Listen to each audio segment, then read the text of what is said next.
Langin, in the name of the Father, Father, and of and the of the Son, Son, and of the and of Holy the Holy Spirit. Spirit.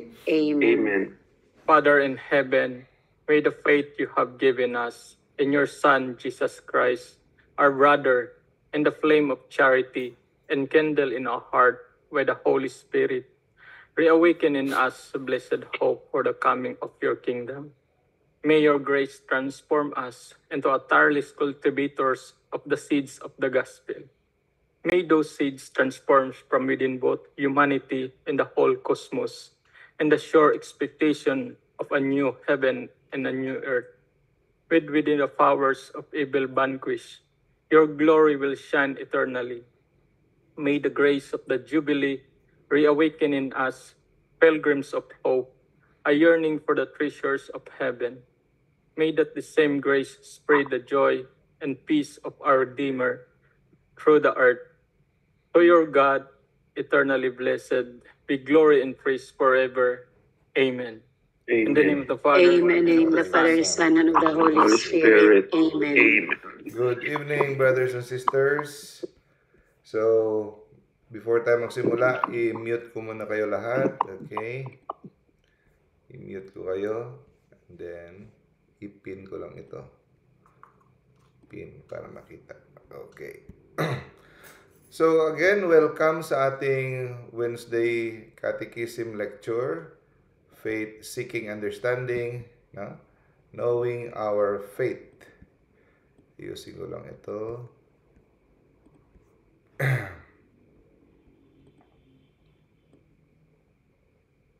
Okay. Okay na. So, ang ating topic for this week ay ang the Beatitudes.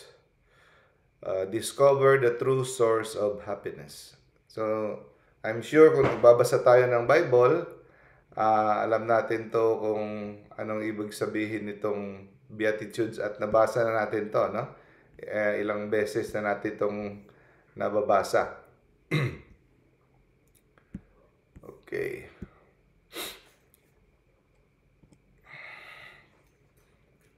Basahin muna natin, okay? Kung bakit ito yung pinili natin na topic at ano ang importansya nito, ano ang significance nito.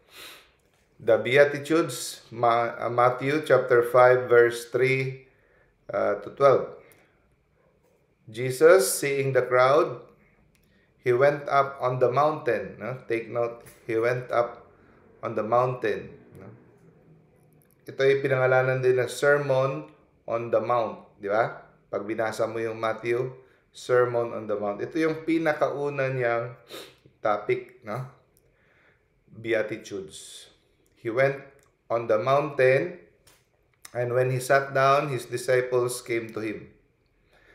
And he opened his mouth and taught them, saying, Blessed are the poor in spirit. So kung mapansin nyo, 8 ito, no? The 8 Beatitudes. Ibig sabihin ng Beatitudes, happiness, no? Blessed are the poor in spirit, for theirs is the kingdom of heaven. Blessed are those who mourn, yung mga nagluluksa at nalulungkot, nalulumbay, for they shall be comforted. Blessed are the meek, for they shall inherit the earth.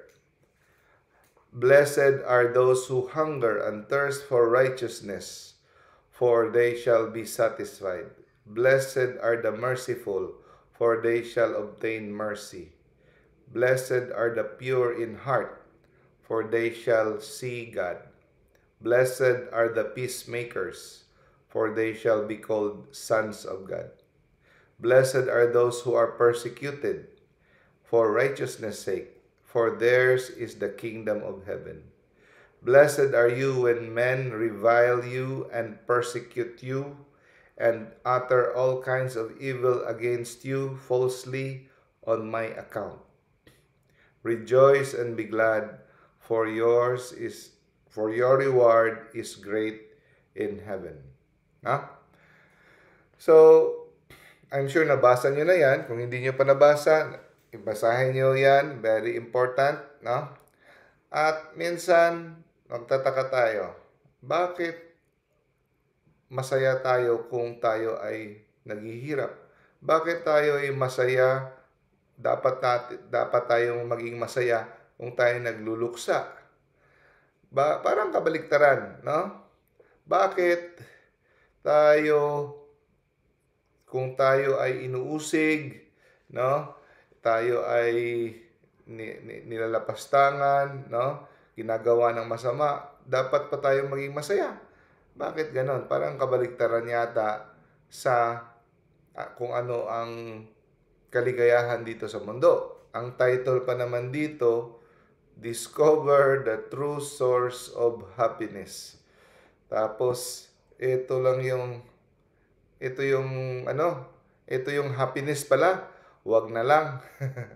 So, kung hindi mo maintindihan to, pag binasa mo ay, ito pala yung happiness na sinasabi na source of happiness, nakakadismaya.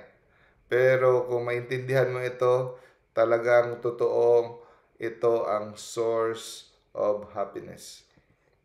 Sa Catechism of the Catholic Church, paragraph 1716, ang Beatitudes, yung binasa natin, yun ang pinaka-sentro ng preaching ni Jesus. Ito yung pinaka-laman at loob ng preaching ni Jesus. The heart of Jesus preaching. Imagine niyo kung sa ano pa, yun ang pinaka-summary para pinaka-laman loob ng lahat ng preaching ni Jesus. So, very important ang Beatitudes. Okay? So, etong promise, si Jesus ay nagbibigay ng pangako sa atin, no, na kanyang isa sa katuparan. Hindi lang yung promised land dito sa lupa, na tayo magiging masaya sa lupa, kundi yung walang katapusang kaligayahan sa kanyang kaharian. No? Now, so ang Beatitudes, according to the preaching of Pope Francis, sabi niya, the Beatitude is the portrait of Jesus. No? Ito yung pagmumukha, ito yung anyo ni Jesus, yung Beatitude. Ito yung daan patungo sa totoong kaligayahan. Hindi lang sa langit, kundi pati dito sa lupa. Ito yung totoong kaligayahan. Kung gusto mong lumigaya, no? Ang sabi ng kanta, gusto mong lumigaya, humanap ka ng pangit. No, hindi. Kung gusto mong lumigaya, follow the Beatitudes. Ito yung totoong kaligayahan. Yung kaligayahan na nakikita natin sa mundo, ano lang yan, pagpapanggap. Artificial, pero puno ng luha sa likod yan. Puno ng pangangamba, puno ng luha, puno ng paghihinagpis at insecurity. Tapos ito ay nagli-lead into depression, no? May katumbas siyang depression. So kasi yun ay tinatawag na artificial happiness. Pero yung totoong happiness dito mo matatagpuan sa Beatitudes. Okay? So, sa Greek word, ang Beatitude ay Makarios. Makarios is happy, to be happy. Sa Latin, ang Beatus, kaya Beatitude. So, pero yung sa Greek talaga, Makarios. Hindi talaga siya yung blessed, di ba sinabi, blessed are you. So, ang pinakamagandang translation dito, happy are you if you are poor in spirit. Happy are you if you mourn, no? Siguro ginamit lang dito blessed kasi parang addict. Happy are you if you are sad, no? So, pero ang totoong translation sa Greek is Makarios, meaning to be happy. So, ito yung totoong kaligayahan. So, sa mundo, mas mapalad ka o swerte ka or maligaya ka kung andyan lahat sa iyo. Kung lahat ng gusto ng puso mo ay nangyayari, no? Your dreams come true. Kung lahat ng buhay mo, ang takbo ng buhay mo ay walang mga potholes, walang mga lubak-lubak, diretso-diretso. Okay? Masaya ka, maligaya, totoo kang maligaya pag ganun ka. So, pero sa paningin ng Diyos, iba, kabaligtaran sa paningin ng sa paningin ng mundo. Yung sa paningin ng mundo, prosperity gospel, no? So happy ka ganito, ganito. Pero hindi yan ang totoong happiness na walang lubak-lubak ang buhay mo. Okay, hindi yan ang totoong hindi yan ang message ni Jesus. Hindi yan ang message ni Jesus, no? So, ang true joy, ang totoong kaligayahan ay matatagpuan sa spiritual growth. Sa spiritual na sa spiritual ng endeavor. So, sa mga spiritual na bagay na ikaw ay nagsusumikap na tataas yung iyong antas at sa sacrifice. In sacrifice, we will find true happiness. Okay. So, pansinin natin si Moses, kinuha niya yung the law of God, no? Sa Mount Sinai, doon niya kinuha ang commandments ni God, ang teaching, kung ano yung kalooban ni God. At si Jesus, kung mapansin niyo, si Jesus is considered as the new Moses, no? So, si Moses, tinangkang patayin ni Paraon at pinapatay lahat ng mga bata. Si Jesus din, tinangka din patayin at pinapatay lahat ng mga bata ni Herodes. So, meron silang similarity. So, si Jesus is the fulfillment of Moses. So, maraming, kung sa Bible pa, maraming, tinatawag na type at saka anti-type typology, no? So, by the way, itong lecture natin, mostly galing sa lecture ni Dr. Brian Petrie, isang batikang Catholic biblical scholar, theologian, no? So, si Jesus, marami siyang mga character sa Bible na siya yung katuparan. Siya yung fulfillment. Like, Jesus is the new Moses. Jesus is the son of David or the new David. Jesus is the new Adam. Jesus is like Joshua. So lahat yan na mga character sa Bible, si Isaac para din si Jesus na isa sacrifice. So lahat yan nagpo-point kay Jesus. So now let's go to Jesus is the new Moses. So si Jesus, nag-preach din siya sa mountain. Di ba? Mount Sinai si Moses, sa Sermon on the Mount. Napansin nyo, sabi ko, take note, he went to the mountain and preached. Kasi pinapakita niya ang kanilang similarity ni Moses. So si Moses nag-preach ng kung ano sa Old Covenant, si Jesus kung ano yung sa New Covenant. Okay? So, kung ano yung mga turo sa Old Testament, binigyan ni Jesus ng linaw at totoong kahulugan.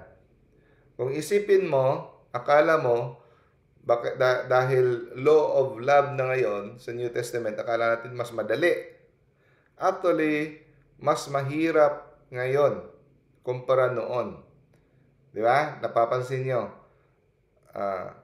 You have heard from the past, do not commit adultery. No? Do not commit adultery. Sabi ni Jesus, but now I tell you, anyone who looks at a woman with lust in his heart has already committed adultery in his heart. Mas mahirap ngayon. Kala natin dahil law of love, sinakatuparan ni Jesus ang totoong kahulugan. Dati, narinig nyo sa lumang tipan, an eye for an eye, a tooth for a tooth. Pero ngayon, sabihin ko sa inyo, no, patawarin nyo ang naggumawa sa inyo ng masama. No? Ibigay mo ang kapilang pisngi mo. At narinig nyo dati, do not murder. Pero ngayon, sabihin ko sa inyo, ang sino mang magsasabi sa inyong sa inyong kapwa na wala kang silbi o buang ka, no? Is may peligrong mapupunta sa impyerno. So, nilalagay ni Jesus sa tamang perspektiba ang sinabi ni Moses. At kagaya din dito ngayon ang mangyayari sa Beatitude. Now, so, ang Beatitude, no, sinabi natin kanina, dito natin makikita ito yung sagot ng Diyos, katuparan ng Diyos sa lahat ng mga pagnanasa ng tao patungo sa kaligayahan. So dito natin matatagpuan ang kaligayahan. At pine-perfect niya ang Old Testament. Kasi ang Old Testament hindi pa perfect, no? Ang katuparan andyan kay Kristo at siya ang nagdala ng mensahe ng bagong tipan. Okay? Sabi ni Pope Francis, sanay na tayo na memorize natin ang Old Testament, yung 10 Commandments. Memorize natin ang 10 Commandments. Pero hindi tayo sanay na i-memorize ang Beatitudes. So, ito yung parang bagong message ni Jesus na katumbas ng 10 Commandments. Hindi inalis, hindi tinanggal ni Jesus yung 10 Commandments. Baka magkamali kayo, hindi niya tinanggal, andyan pa rin. Pero binigyan niya ng mas malalim na kahulugan ang 10 Commandments sa pamamagitan ng Beatitudes. Okay? Now, ang Beatitude ay isang paradoxical promise. Okay. Remember this word. Paradoxical promise. Ano yung paradoxical? Kagaya ng sinabi ko kanina, para siyang kabaliktaran. Na sa tingin na akala mo, sa tingin ng mundo, ito ay kaligayahan, hindi pala. Ito pala ay isang problema. Sa tingin mo ay isang problema, ito pala ay isang kaligayahan. So, yan example ng paradoxical, parang kabaligtaran. Kung kabaligtaran siya sa nakasanayan na nating paningin, kung ano yung blessing at kung ano yung mga, kung sa Bisaya paggaba or curses or mga trahedya sa buhay. No? Itong tandaan natin. In-emphasize ni Jesus that happiness, take note, happiness comes from suffering, poverty, persecution, while earthly wealth, pwede siyang magdala patungo sa complacency and spiritual danger. Ano yung complacency? Ang pagiging tamad, pagiging relax sa ating spiritual na buhay. At ito'y magdudulot ng panganib sa ating spiritual na kaligtasan. Sa ating kaligtasan. So, happiness comes from suffering, poverty, and persecution. Kaya huwag tayong maging allergic sa suffering, no? Poverty, and persecution. Yakapin natin yan. Okay. So, ang message ng Beatitudes ay isang parang challenge, no? China-challenge niya ang parang inaano niya, no? Niyuyugyug niya ang nakasanayan na nating belief on about blessings and curses, no? So, the path to the kingdom of heaven often involves embracing what appear to be curses. So, ang daan patungo sa kaharian ay ang pagyayakap kung sa tingin natin na mga masasamang mga bagay, mga hindi magagandang pangyayari sa buhay natin, no? Ang pagyakap doon, ito ay patungo sa daanang kaharian. Di ba? Kabaligtaran? No? Sige, huwag kayong mainip. I-explain natin yan. So, what appears to be blessings in the Old Covenant, di ba sinabi ko, narinig nyo dati, an eye for an eye, a tooth for a tooth, pero ngayon, sabihin ko sa inyo, do good to those who do evil to you. Parang kabaligtaran, di ba? Ganito rin. Kung sa unang panahon, yung mga blessings, actually ngayon, para siyang curse. Yeah? Okay. Sa Deuteronomy chapter 28, nilatag ni Moses kung ano yung mga mangyayari sa mga taong sumusunod sa kautusan ng Diyos. Okay? Nilatag niya. Example, hindi natin uubusin yung Deuteronomy 28. Ito lang yung mga example. Makikita niyo yung mga common denominator dito. Sabi ni Moses, if you fully obey the Lord your God and carefully follow His commands I give you today, the Lord your God will set you high above all the nations on earth. So, magiging tanyag ka. Di ba? So, kung susundin mo, God will set you high above all the nations of the earth. Okay? So, and then, all these blessings will come on you and accompany you if you obey the Lord your God. Okay? So, pag sinunod mo si Jesus, si God, ganon, magiging prosperous ka. No? Blessings will come to you. You will be blessed in the city and blessed in the country. The fruit of your womb will be blessed. And so, dami kang anak, no? Hindi ka magiging, baog. And the crops of your land and the young of your livestock, the calves of your herds and the lambs of your flocks. Magiging marami, no? Yung mga yung mga alaga mo, livestocks mo, yung mga baka, kung ano pa. Your basket and your kneading trough will be blessed. You will be blessed when you come in, the blessed when you go out. The Lord will grant that the enemies who rise up against you will be defeated before you. They will come at you from one direction but flee from you in 7. So, matatalo mo, walang makakatalo sa iyo, yung mga kalaban mo, matatalo pag ikaw ay sumunod sa utos ng Diyos. So, eto yung dito kinukuha parati ng mga prosperity gospels sa Deuteronomy ang promise ni Moses. Pero pag hindi mo ito naintindihan, yun ang mangyayari sa iyo. Prosperity preacher ka, prosperity gospel ka. Kasi hindi mo sa bagong turo ni Jesus, which is the new Moses.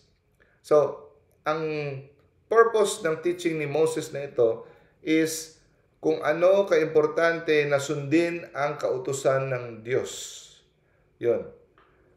So, hindi pa ito perfect. Pinerfect ito ni Jesus. Ito, may dugtong si Jesus dito sa New Testament. Okay? So, kung i-analyze mo, ang message ni Moses is obedience to God's commandment in the Old Testament will lead to earthly blessing. Prosperity, peace, fertility, and disobedience result in curses and suffering. Okay?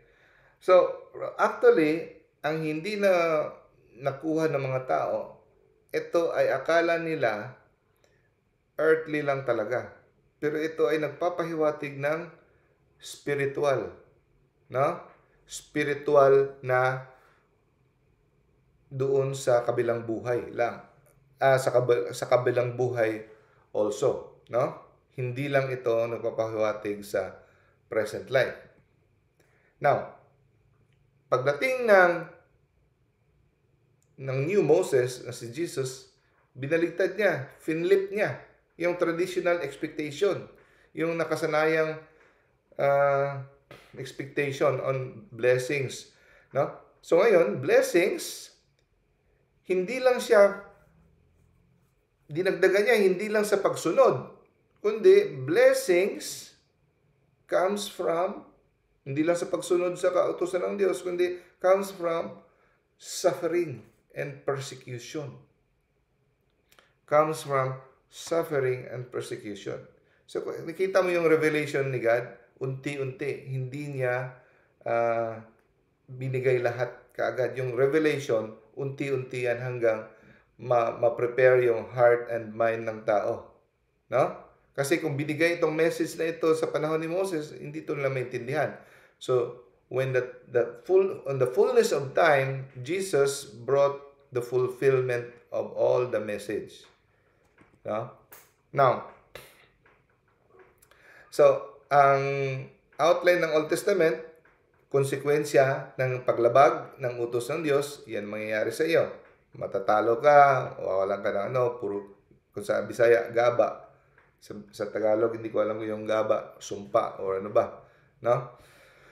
So, dapat maintindihan natin. No? So, ito yung context to understand the Beatitude. So, ibig sabihin, ngayon, may bagong message. Hindi lahat ng suffering ay cause ng disobedience. At hindi lahat ng pinagpala ka o marami kang you are blessed with material things, ito ay kalugod-lugod sa Diyos or favor ito galing sa Diyos. No? Kasi, so binago ng Diyos ang mentality ng tao. No? Kasi, may cancer ka, siguro, ano ka, no? May ginawa kang kasalanan, wala kang pera, o ganun ka. Ganun. So, nade-depress na yung tao. Pero ngayon, kahit ito yung nagbibigay sa atin ng pag-asa na kahit wala tayo, kahit sa mga pagsubok, sa mga persecution ng ibang mga masasamang tao sa atin dahil ginagawa natin ang tama, ito ay nagbibigay sa atin ng hope. Nagbibigay sa atin ng kaligayahan na may naghihintay sa ating kaligayahan na walang katapusan sa kabilang buhay. So, ito ay radical counter-narrative. No? Ito yung message. Say, for example, sabi ni Jesus, "Blessed are the poor. Blessed are those who are persecuted." Kung sa Old Testament mo tinignan to, kaya nga si Job, sinabihan siya ng mga kaibigan niya, may ginawa ka talagang hindi maganda kasi bakit ka nagka-problema yung buhay mo. Namatay ang lahat ng ano. So, hindi nila naintindihan na hindi lahat ng mga trahedya ay bunga ng hindi pagsunod sa utos ng Diyos. Okay? So, hindi ibig sabihin nagkaroon ka ng malubhang sakit, kagaya ng mga pinagdaanan ng ilang libong mga santo, no? Si Saint Bernadette Soubirous, no? Kahapon kapistahan ng Our Lady of Lourdes, no? Maliit pa siya, very sickly na siya, asthmatic, lahat, dami niyang sakit, no? Hanggang mamatay, grabe siyang sakit, no? Hindi ibig sabihin dahil makasalanan siya. By the way, si Saint Bernadette Soubirous, according to the journal, buong buhay niya hindi siya nakagawa ng deliberate venial sin. Ang ibig sabihin, may nagawa siguro siyang hindi sinasadyang venial sin, pero sinasadyang venial sin, hindi siya nakagawa buong buhay niya. Pero, buong buhay niya, masakitin siya. So, ibig ba sabihin, hindi siya sumusunod sa utos ng Diyos? So, ang teaching sa Beatitudes is the true treasure is built in heaven. Ang totoong kayamanan ay pinupunda sa langit sa pamamagitan ng trials, tribulations. No? The emphasis on suffering for the gospel highlights the value of faith despite earthly hardship. No? Marami tayong hardship. Kagaya na siya, inuulit ko. Struggle nating mag-pray every morning, gumising para mag-pray, magsimba, magrosaryo. Kahit yan, hardship yan. Dinidisiplina mo sarili mo, mag-ayuno, magtimpi, magpigil, o ano, di ba? So, hardship. Na gusto mong makamit yung holy love, no? Love of God.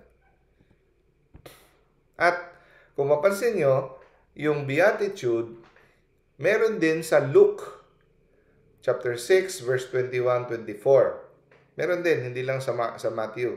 Pero sa Luke, mapansin nyo, may dugtong. May 4 na sumpa. Woes. But woe to you who are rich, for you have already received your comfort. No? Anong sabi ni Abraham doon sa rich man doon nung namatay? Si Lazarus, nang nabubuhay, puno ng hirap sa kanya. So ngayon siya na magsasaya siya. Ikaw, dahil sa buhay ka, nagsasaya ka, ngayon ikaw naman ay maghihirap. Di ba? Yung the parable of the rich man and Lazarus, yung namumulot ng pagkain. Yun ang sabi ni Abraham, di ba? Dahil si Lazarus, sa buong buhay niya naghihirap, siya naman ngayon ang magsasaya. Buhay mo, ikaw ay nagsasaya, ngayon ikaw naman ay maghihirap. Okay. And then, woe to you who are well fed. Parating busog ngayon, for you will go hungry. Woe to you who laugh now, yung parating nagsasaya, tumatawa, for you will mourn and weep. Woe to you when everyone speaks well of you, for that is how their ancestors treated the false prophets. Sino yung mga false prophets? Yung mga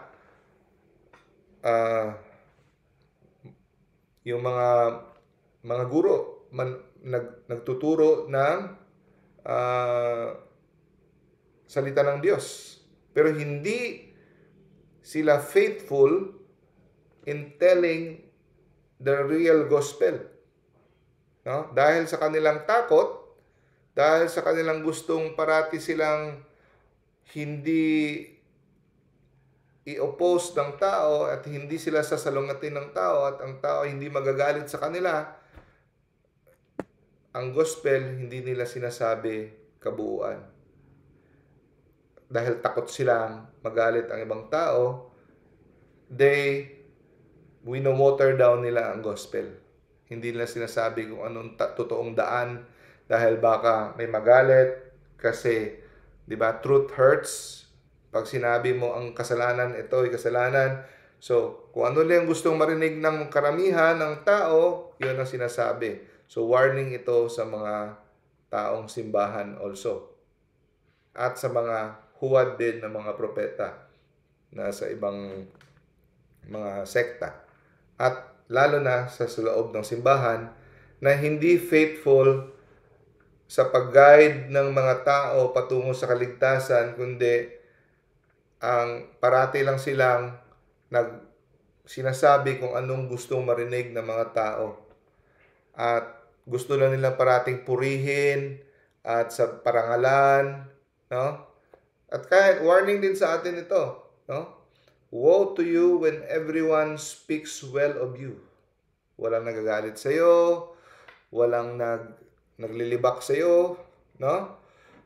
Meaning, friend mo lahat kasi wala kang prinsipyo, wala kang paninindigan, no? So, the false prophets enjoyed peace and approval of others. No? So, the spirit of the world is, pag ang spirit of the world ay okay sa'yo, friend ka ng world, ang mga atheist, ang mga sinners, hanga ng hanga sa iyo. Gusto ko ito siya kasi ganito. Mag-ingat ka. No? False prophets enjoy the approval from others because of their false teaching. No? True blessings in the new covenant often appears as challenges. So, parang harsh, no? Ang sabi ni Luke, no? But the truth about the nature of wealth, pero ang message na ito ay nagtuturo sa atin ng katotohanan kung ano ang ibig sabihin, anong totoong kahulugan ng wealth at fulfillment. So, kung sabihin mo, yung blessings, yung dating blessings ay curse, at yung curse ay actually blessings, parang napaka-harsh naman. Kung sasabihin mong harsh, parang hindi mo matanggap ang message na ito, ang tanong ganito, sagutin mo yung tanong, bakit may crucifix sa lahat ng simbahan? Why do we have a crucifix at the center of every church? Because how did the ultimate blessings of blessings come to the world? Paano tayo natubos? Paano tayo naligtas? Diba? Through the cross.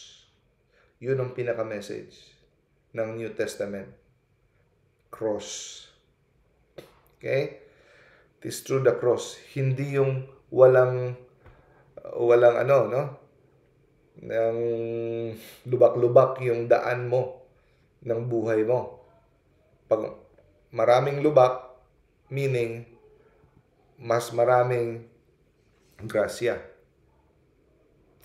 So, earthly blessing, mga kapatid, no? Earthly blessings, like material things. Kaya nga sinasabi ko always parati, actually, material wealth is both a blessing and a curse. Kasi, mas stricto ang judgment ni Lord sa mga binigyan niya ng mga mas maraming material blessing. Mas stricto ang accounting ni Lord sa marami. Huwag kang saya-saya ako kasi marami ako. Magsimula ka ng mangamba kasi mas maraming accounting si Lord sa iyo kumpara sa mas konti lang. Kasi meron kang role, meron kang responsibility bakit yan binigay niya sa iyo. Bakit kanya pinagkatiwalaan sa ganong karaming pera, ganong kadaming talent, ganong karaming opportunity, ganon. At isa pa, earthly blessings can lead to spiritual complacency. So, nakaka-distracto from reliance on God. Yung gusto ni God, dependent tayo sa Kanya. Pero pag marami na tayong pera, hindi na tayo masyadong nagde-depend sa Kanya. Nagiging feel self-sufficient tayo. No? At also, mamimiss out natin ang totoong pangangailangan ng ating kaluluwa. At ma-shift ang focus natin from spiritual pursuits to material possession. Kaya nga sabi sa Bible, those who desire to be rich is in danger, no? And they are committing sin. Those who desire to be rich. Ang sinasabi lang dito, mga kapatid, work, give your best in your work. Just give your best. Work hard. Be a hardworking person. Do the right thing. Be honest. Kung darating yung opportunity na maging mayaman ka, yayaman ka. Pero hindi yung sasadyain mo talaga na mag-desire to become rich. Kasi kung ang desire mo talaga to become rich, pinagbabawal yan sa Bible. No? If you don't believe me, search it. No? Those who desire to become rich is in danger. No? Hard work ka lang. Kung bibigay sa iyo ni Lord na maging mayaman ka, mayayaman ka. No? Well, don't desire it. Just desire to love God. Desire to do your best in whatever you do. Okay? So, magsishift kasi ang focus mo, spiritual things, and then yung less inclined ka na about spiritual things, about the kingdom of heaven. And this is a significant warning. Okay? Hindi masama kung maging mayaman ka. Bigay na ni Lord. Pero may responsibility ka. Malaking responsibility mo to distribute that wealth. Pero wag mong i-desire yan. Okay? Nasa Bible yan. Yeah? Just do your best. Be hardworking. Okay? That's it. Now, true happiness comes from detachment of worldly possessions and embracing the cross. Ako, yung true happiness ko talaga nangyari sa akin nung naintindihan ko ang pag-embrace ng cross. No? Naintindihan ko yung the will of God. So, kung gusto mong sundin si Kristo, take up your cross. Every day. No? Every day. Hindi lang this week, next month, araw-araw siya. At ang Sermon on the Mount, on the Beatitude, ay panawagan for discipleship. Yung Beatitudes na yon ay for discipleship. So, ang totoong sumusunod kay Kristo, you have to embrace the cross daily. Now, let's go to the... Isahin natin ang 8 Beatitudes. Blessed are the poor in spirit, for theirs is the kingdom of heaven. So, in short, meaning ng number 1 ay ang blessed are the poor in spirit. Ang meaning nito ay humility, ang pagpakumbaba kay Lord, and total dependence on God. So kahit may mga hari at mga mayayaman, konti lang, pero may mga hari, may mayayaman na saint. So bakit sila nag-saint? Bakit kahit maraming sila pera? Dahil yung puso nila ay hindi naka-attach sa kanilang wealth. So nagde-depend pa rin sila, nanghihingi pa rin sila kay God, na hindi nila inaasa ang kanilang wealth, kanilang needs sa kanilang wealth. So, anytime, pwede nilang iwanan. At very generous sila. Very generous sila kasi para sa kanila, hindi sila nagmamayari noon. Kaya sila naging saint. So, humility, magpakumbaba. So, lalo ng spiritual humility. Ito yung sakit ng mga nagsiserve kay Lord.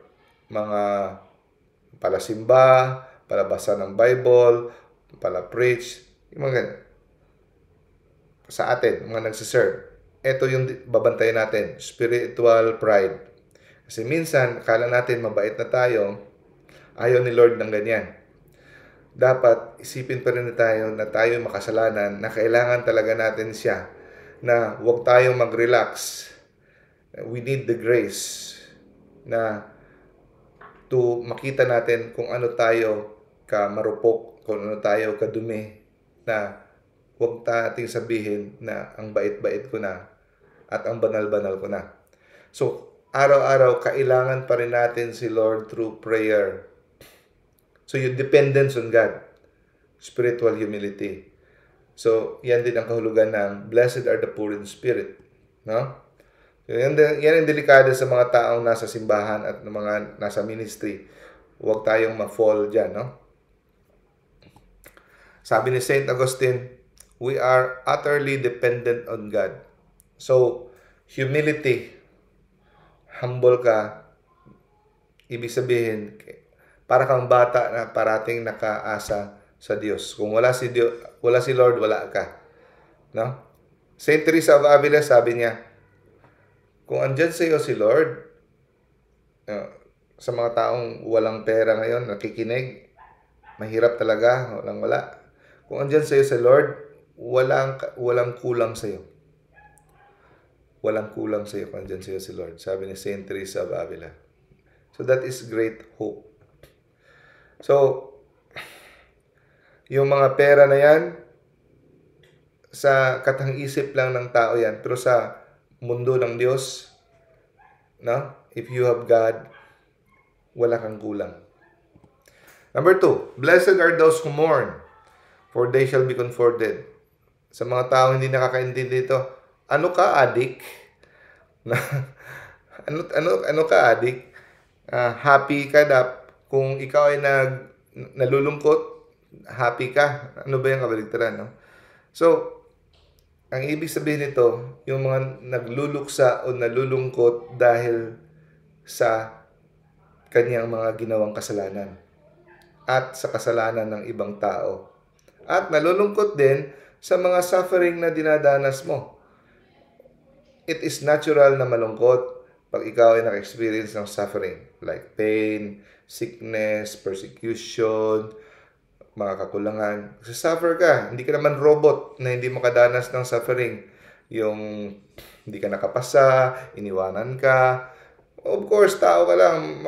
Malulungkot ka talaga. Nagsasuffer ka. So, pag in-embrace mo yan at binigay mo kay Lord yung mga suffering, any kind of suffering, mga kapalpakan mo, nagsasuffer ka, yan, lahat ng yan, pag binigay mo kay Lord, in-offer mo kay Lord, magdudulot ito ng spiritual growth. If you acknowledge the pain, magdudulot ito ng spiritual growth. Transformative ang pain na yan. Yung mga pain sa buhay mo, cancer, break up, kung ano man dyan, tanggal ka sa trabaho, hindi ka natanggap, no? Hindi ka nakapasa, kung ano man dyan, transformative power of grief in the pursuit of happiness. So, ang sinasabi ni Jesus dito na, woe to those who laugh now, because they will mourn later. Hindi ibig sabihin na bawal tayong tumawa. Ay, kakatakot yung lecture ni Brad Dino. Bawal daw tayong tumawa. Baka daw may impyerno tayo. Hindi. Ang ibig sabihin nun, laughter rooted in earthly joy. Meaning, worldly pleasures. No? Worldly pleasures na hindi maganda. Okay? So, at yung mga iba naman yung joy, pwede tayong tumawa because of the blessings of God and joy coming from the kingdom of God, no? Kasi mga taong nasa kay Lord are joyful. Iba yon. Iba yung laughter rooted in earthly joy. Okay? Earthly satisfaction usually can lead to future mourning. Satisfaction of the flesh. Kahit alam mong may asawa na yan, papatulan mo pa rin kasi in love ka talaga. O, sige, pinatulan mo. In love, may asawa na yan, o may asawa ka. O, ganun. Mga bawal na mga pag-ibig, pinatulan. Hindi malayo yan. 1 buwan, 2 buwan, iyak ka na. Yeah?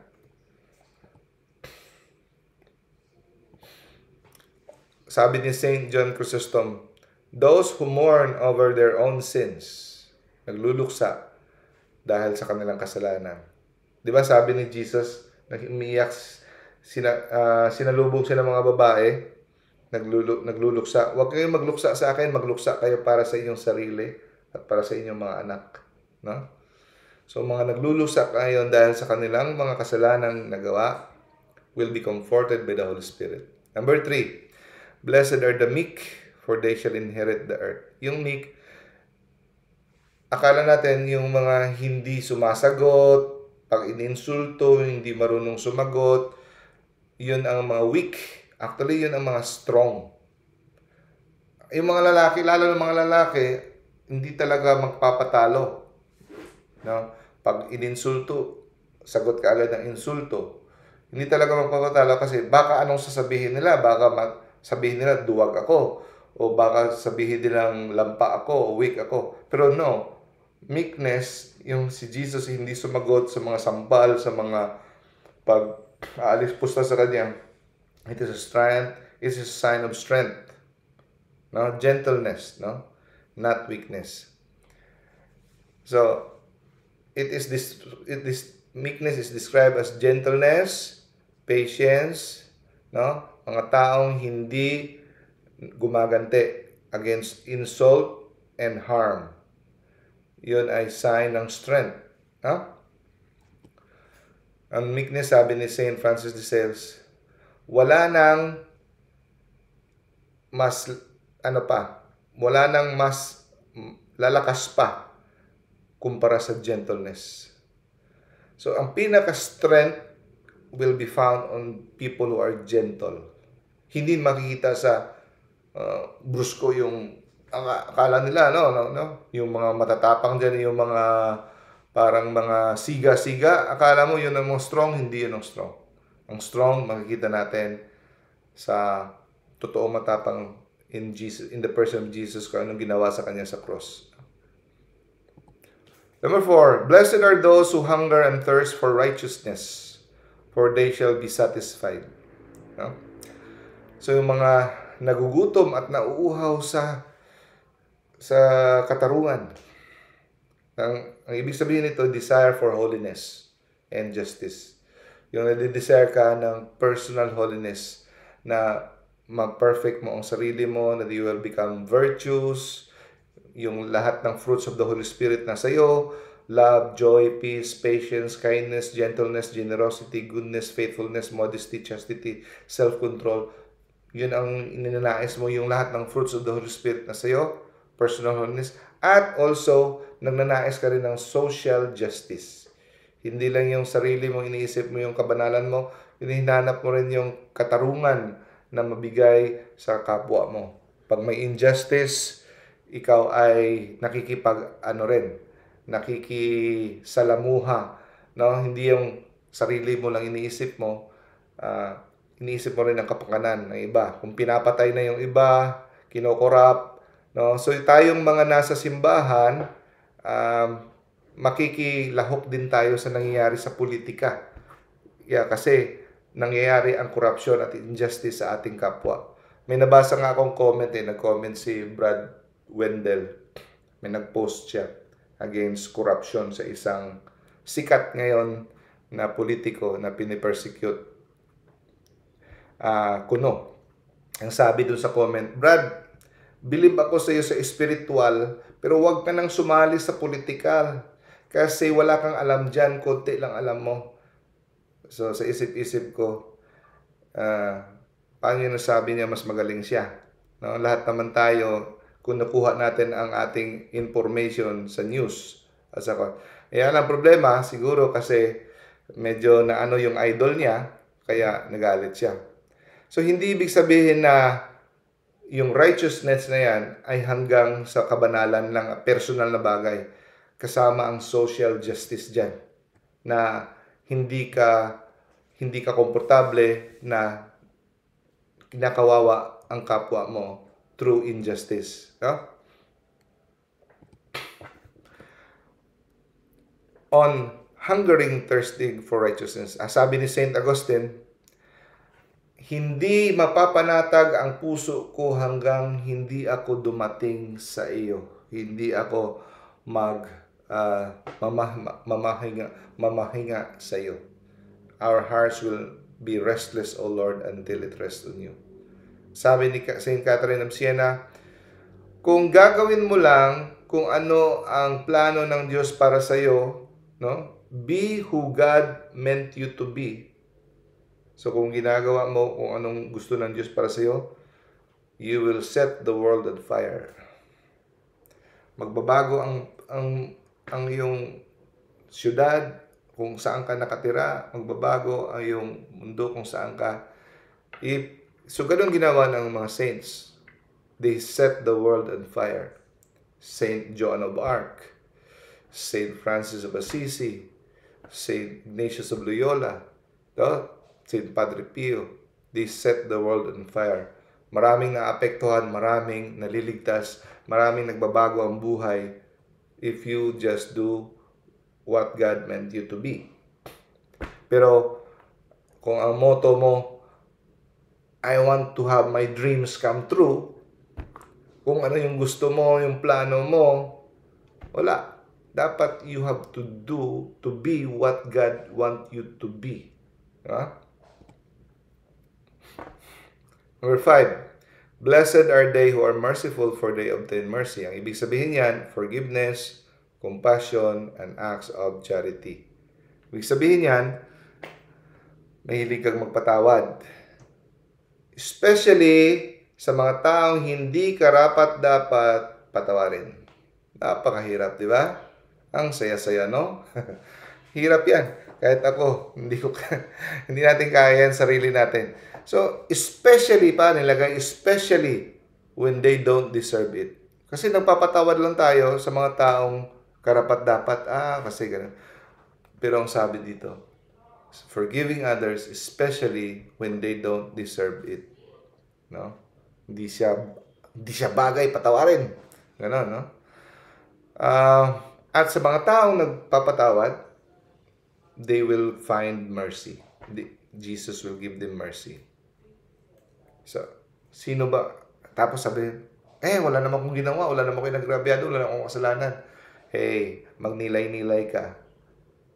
Hindi mo lang alam kung ano ka kagrabe ka makasalanan kung ikaw ay mag-examination of conscience. Lahat tayo nangangailangan ng kapatawaran. Pag sinabi mo ng parang wala naman akong kasalanang mga grabe, delikado yan. Spiritual pride yan. Kasi pag yung mga saints na sobra-sobrang holy, Saint Benedict, Saint Francis, para sa kanila, hindi yan false humility. Para sa kanila, grabe sila kamakasalanan. Ganon. Now, at hindi lang pagpapatawad, kundi kung ikaw ay maawain sa mga nangangailangan, tumutulong. Ang sabi ni Saint Faustina, he who knows how to forgive prepares for himself for many graces. Number 6, blessed are the pure in heart, for they shall see God. Ang pure in heart meaning interior holiness, single-hearted devotion to God. So, mga pure in heart, example niyan, mga bata. Pure in heart talaga. Pag sinabi nilang maganda ka, pangit ka. Pure in heart, walang di ba yung mga uy, ang ganda-ganda mo, Mare. Pero sa isip, nako, pango naman. Ang ganda-ganda. Pero yung mga bata, pure in heart. Pag sinabi niya, you're so beautiful, beautiful ka talaga. No? Walang deception in their mind, pure ang heart nila. From the word catharsis, no, is the word for clean or undefiled. So sabi ni Saint Augustine, no, people who act with integrity, who avoid compromise in their hearts. Walang kompromiso, integrity kahit walang nakatingin. Gusto nila yung katarungan, no? Yung katuwiran, matuwid, no? Keep their hearts, parati nilang sinisikap na walang kasalanan sa kanilang mind at saka heart, no? At iniiwasan nila na ma-defile. So ibig sabihin, iniiwasan nila yung mga palabas, yung mga binabasa, mga message, mga music na sa tingin nila makakadumi sa kanilang mind. Iniiwasan nila yung mga no? Kagaya ni Saint Aloysius Gonzaga, parating nakayuko, ayaw niya makatingin, basta makakita siya ng mga babae dyan o mga nakayuko lang siya parati. Yung ganun. So, though you will see God. Sabi ni Saint John Vianney, to love God is to have a pure heart. And to have a pure heart is to see God. Saint Jose Maria Escriba sabi, a heart which loves purity can never be defiled. Number 7, blessed are the peacemakers, for they shall be called children of God. Yung hindi nagpapaaway, hindi yung mga hindi naghahatid ng kwento para mag-away. Totoo naman sinabi, sabi niya pango ka, sabi niya inggitera ka. Totoo naman, di ba? Hindi ibig sabihin, totoo, isasabi mo. Huwag mo nang iparating sa kabila. Nagpapaaway ka. Okay? Instead, ipapareconcile mo sila, yung mga nag-aaway, hahanapin mo yung ano mga magandang sinabi. Sabi niya dati, ganito ka, mabait ka daw. At least, Saint Francis of Assisi sabi, Lord, make me an instrument of your peace. No? Tuwang-tuwa si Lord sa mga peacemakers. Yung iba, peacemaker, namamatay, okay lang yun. No? Siyempre, malungkot tayo dahil namatay. Sila yung nagpipeace pero namamatay. May reward sila kay Lord. No? Sa mga Jews, ang tawag nila shalom. Pag nag-greet sila, hindi sila nag-greet na hello, Yung greet nila, shalom, meaning peace. Peace be with you. So, si Jesus ay Jew, no? So, gusto talaga ni Lord ng peace. Kaya, ang kanilang greeting ay peace to you. So, He made clear that those people who make peace, reconciliation, nag-ano ng peace, ay may ganti sa Kanya. May gantimpala sa Kanya. They will be called anak ng Diyos. Mga anak ng Diyos. Yung mga taong mahilig magpaaway, no? Sinasadya mo man o hindi, ang ingat ka, nag-away sila dahil sa iyo, sinabi mo sa hinatid mong kwento, malaki ang kasalanan mo. Okay? Number 8, blessed are those who are persecuted for righteousness' sake, for theirs is the kingdom of heaven. Ito, matindi. No? Standing firm in the faith despite opposition. So, hindi ka matatakot. So, kahit na lang yung sabi, pag nag-angelos, kahit sa public, nag-angelos kami, kasama kami ng pamilya, sa Amerika kami o sa saan man kami, pag-angelos, sa daan, magpe-pray kami, huddle. The angel of the Lord declared unto Mary. One time, nakita ko si Andy, parang nahihiya na, ganun. Sabi ko, never be ashamed to make the sign of the cross in public. No? Kasi, pag hindi tayo nahiya na makita mag-sign of the cross sa public, baka yun lang hinihintay na hudyat ng iba para ma-encourage ang kanilang faith at mapukaw ang kanilang faith. No? So, nakakaano kasi yan kung sa kawaban, nakakatakod. Nakaka-contaminate, nakakahawa yan Yan, di ba? So, at ang ibig sabihin ng blessed are those who are persecuted for the righteous sake. Hindi lang yung dahil Kristiyano ka, hindi lang dahil Katoliko ka, hindi lang dahil sumusunod ka kay Kristo, ibig sabihin pa rin ng for the sake of righteousness, ibig sabihin, persecute ka, matanggal ka sa trabaho, libakon ka, iimbentuhan ka ng kwento dahil ginagawa mo ang tama.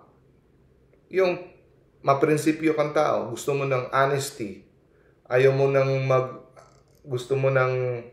ng korupsyon, kung ano yung tumatayo ka kung ano yung tama for righteousness sake. Points pa rin kay God yan. No? Kahit mamatay ka pa in doing what is right, Christian principle, hindi lang kay Christ, kundi Christian principle, commandments of God, ginawa mo yung commandments ni God, at pinatay ka or ikaw ay pinersecute, ano ang promise ni Lord? Yours is the kingdom of heaven. No? Yours is the kingdom of heaven. So, ang persecution is the true sign for a true discipleship. Yeah? So, meron minsan lantaran ang persecution sa iyo. Pero meron din minsan, most of the time, sikreto ang persecution sa iyo. Patalikod ang tira sa iyo. Hindi mo lang alam, hindi ka pinipersecute, pero patalikod. Kaya minsan, kala mo hindi ka na ini-invite, hindi ka na sinasama sa mga ganito, kasi parang awkward ka. Yung ways mo, shadow namang seryoso to, para namang killjoy to.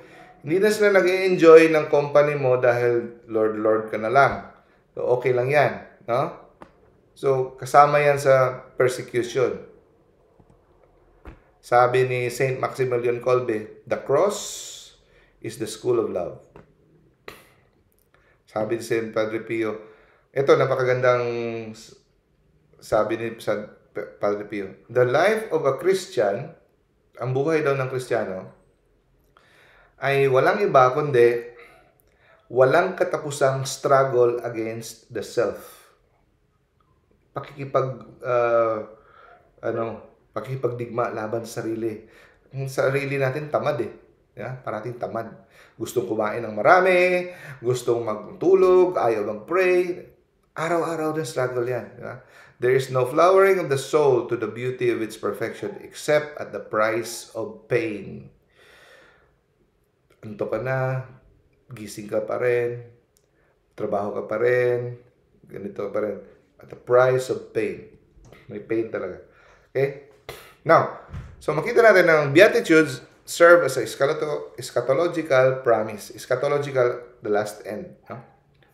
Future comfort. Eternal joy. Kahit merong earthly suffering. So, yung suffering daw natin, sabi ni Saint Paul, ay napakaliit lang yan, yung earthly suffering natin. Walang kwenta yan, katiting lang yan kumpara sa nag-aantay na kaligayahan natin sa langit. No? So, pwede nyo screenshot yan. Yan ang 8 Beatitudes, saka yung meaning sa baba. No?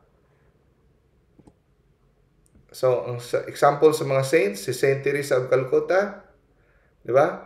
Ilang milyon dolyares ang dumaan sa kamay niya. Milyon o bilyon na siguro. Pero sa sarili niya, wala siya. Dahil sa mga donation, binibigay niya. Saint Teresa of Calcutta. Na? Nagde-depend parati kay Lord. Saint Damien of Molokai, example, yung pare na pinili niyang tumira sa may mga leprosy, no? Sa may mga leprosy, may mga ketong hanggat siya ay nahawa rin ng leprosy at namatay, kapiling ang may mga leprosy dahil gusto niya mag-alaga, no? Saint Oscar Romero, bishop sa I'm not sure if Colombia, he was binaril habang nagmimisa dahil sa kanyang pagtataguyod ng social justice ng mga taong inaapi ng mga military, no? So, saan tayo makakahanap? Ito magandang slide to.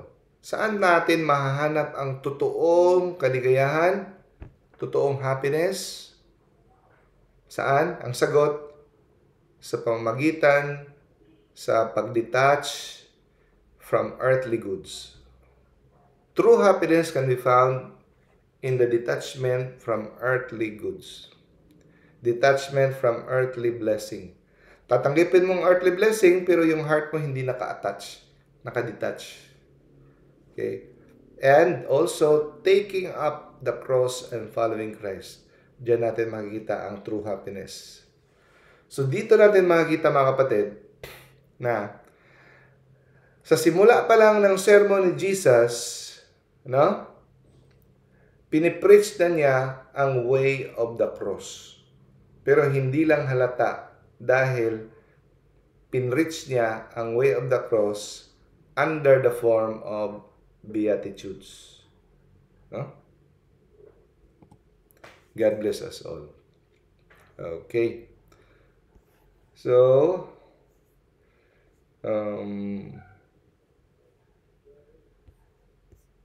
si Sarah, are you still there? Yes, Doc. Okay, ikaw i-volunteer ko mag-closing prayer. Short closing prayer, sis. Sige, Doc. Okay. In the name of the Father, and of the Son, and of the Holy Spirit. Dear Lord, we thank you for this wonderful night. We thank you, Lord, for all the blessings and for the preaching of Doc Diching. Lord, may your Holy Spirit guide us each and every day. We thank you, dear Lord, for everything. In Jesus' name, we pray. Amen. In the name of the Father, and of the Son, and of the Holy Spirit. Amen. Thank you, sis, for the closing prayer. So, ngayon, i-greet ko ulit ang mga nagtiyaga dito sa Zoom. Brother Ramel, Sis Sarah, Sis Del, hello. Thank you, Doc. Brescio, Brad Cuniberto, Brother Danilo, Brother Harry, Brother Drew, Sis Janet, Sis Laila, Sis Luna, Brother Naven, Brother Ryan, and yun. And Sis Sarah. Good evening. Thank you for attending. Pagtyaga, extra points kayo kay Lord. See you Yeah, next let's week, go. brothers and sisters. Bye-bye. God bless. God bless. God bless, Doc. God God bless, bless. Doc. Salamat. Salamat.